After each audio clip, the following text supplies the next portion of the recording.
Assalomu alaykum hurmatli kuzatuvchilar, yaxshimisizlar, charchamayapsizlarmi? Hozir yana tegirmondaman. Quvvat dorini retseptini ko'rsatmoqchiman. Quvvat dorini ko'p marta ko'rsatganman, lekin yana bir marta ko'rsatib o'taman butunini. Mana bunisi sedana, bu omila, bu mana zanjabil, mana bu sariq xalila. Mana bunisi dorivor uzun murch, bunisi esa qora xalila.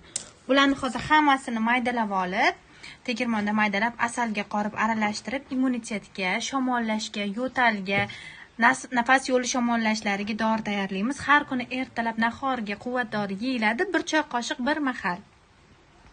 Assalomu alaykum hurmatli kuzatuvchilar, yaxshimisizlar, charchamayapsizlarmi? Hozir yana tegirmondaman. Quvvat dorini retseptini ko'rsatmoqchiman. Quvvat dorini ko'p marta ko'rsatganman, lekin yana bir marta ko'rsatib o'taman butunini.